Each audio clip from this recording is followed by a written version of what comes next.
I was planning on doing a timber falling video today to make some more logs to put on the Wood Miser sawmill, to make more lumber for the off-grid cabin build. But have you ever had one of those days?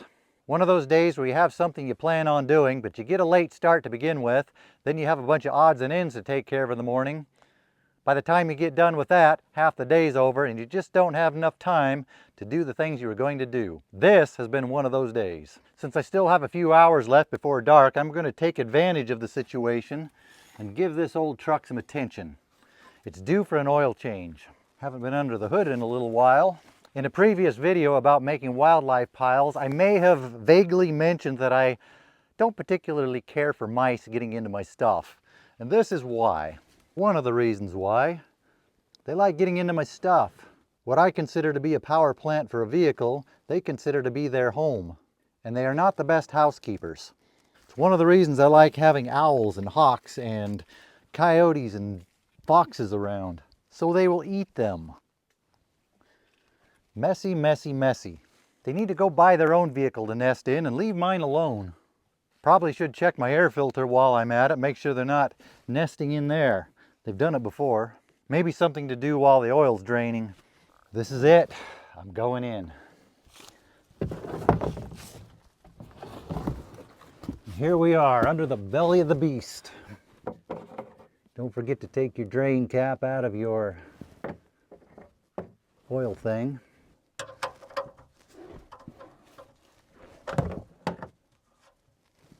I'm reminded of what my uncle says. Oil and filters are cheap. Parts are expensive. Always change your oil. We hit a gusher. Oil may not be cheap now, but compared to parts, oil is cheap. Something my grandpa used to tell me. He used to maintain a lot of heavy equipment for the company he used to work for. He always said whenever you change the oil in something or open up a gearbox, take the plug out, first thing you do is you put it in the operator's seat.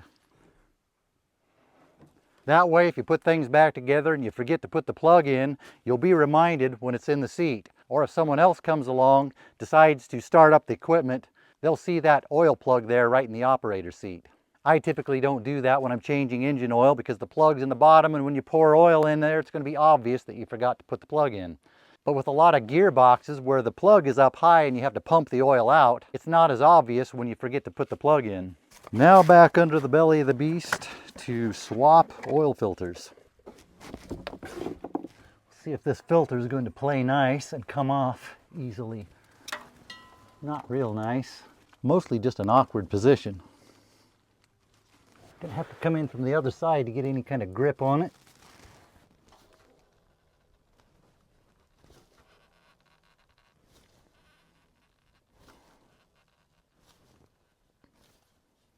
It is going to play nice.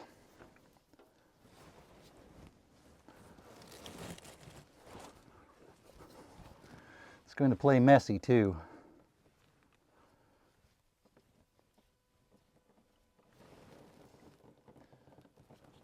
Just let that drip for a while. While that's still dripping, let's check this air filter. See if there's any mice living in here. I can see their tracks all over the place. Get ready to see how they run. Well, that's surprising. Just an acorn or two, but nothing else. A lot of dirt though. Need to take this into the compressor, clean that out. We'll give that a better cleaning later. Might even replace it. I think it's been a while.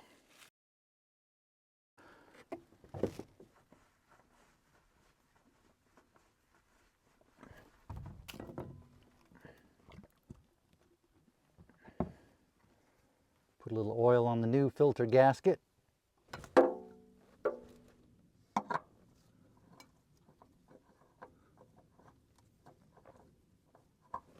Snug but not too tight because we want to get it off again next time. Looks like it's done dripping, so we'll put the oil plug back in. Gasket looks good. Tight enough that it won't leak and it won't fall out. but not so tight that it's hard to get out again. Now to pour in 15 quarts of oil. Before you buy a diesel truck, just know oil changes are going to cost a lot more. We're using Dello 1540 heavy duty diesel oil. Someone asked me in the comments just a few days ago, a day or two ago, if I could talk about my trucks and trailers I use for moving logs around. I was thinking, yeah, maybe someday, but I don't know when I'll get to that, but maybe this is an opportune time. It's a 1997. I bought it in 1999. It was 2 years old, had 10,000 miles on it. Actually, it turned 10,000 miles while I was test driving it. I've been driving since the day after I turned 16. I didn't get my license that day because it was on a Sunday. I had to wait until Monday, which was a long day to wait. The next day, I bought a 1976 F-150. I drove that for a long time. This is the next truck I bought. I bought a new truck just 2 years ago, and before that, I had only owned 2 vehicles. I have had a couple beater trucks I had just for driving around here in the woods, not on the highway. But for over 30 years, I only had 2 vehicles for highway use. The old 76 F-150 and then this 97 F-250, which I drove on the highway until about 2 years ago. And one of the reasons I only had 2 vehicles all that time is because most of that time, they never gave me a reason to get rid of them. They were so reliable. This truck, I've had to do very little to it for as old as it is. The weak spot has been clutches. I'm on my 3rd clutch. The first one, the throwout bearing went. The second one of the springs broke. The mechanic who replaced them said it may have had something to do with using it as a log skidder. Both of those trucks were used a lot as log skidders. But it's a quarter of a century old, has almost 300,000 miles on it. Since I haven't had to do a lot to it, that means there's a lot of parts on here that haven't broken yet. Which is something I think about when I would be driving it out on some remote highway somewhere. There's a lot of parts that are still yet to break. But with almost 300,000 miles on it, it still runs like it did when it was new.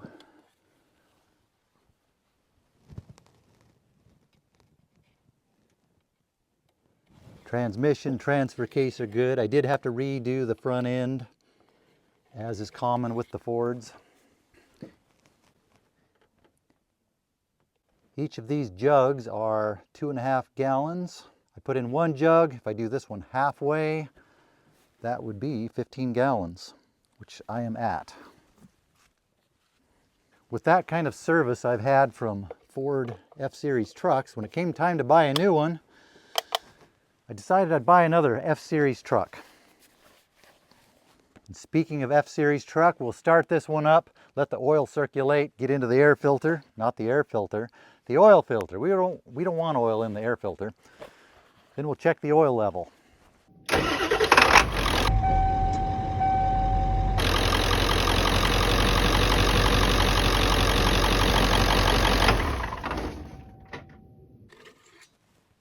Right up to the max full level. With the rest of the oil in this jug, I'll put that toward changing the oil in the tractor. I didn't talk much about the truck. I could talk about more if people are interested. But days are getting short these days. It's going to be dark here soon.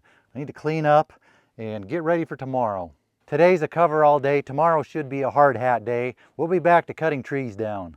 So stay tuned for that one. Thanks for hanging out with me today while I change my oil. Thanks for watching. See you on the next video. I still have a few hours left before daylight. Since I still have a few hours left before dark, I'm going to take advantage. One of those days where you have something you plan on do. One of those days where you have something you plan on doing,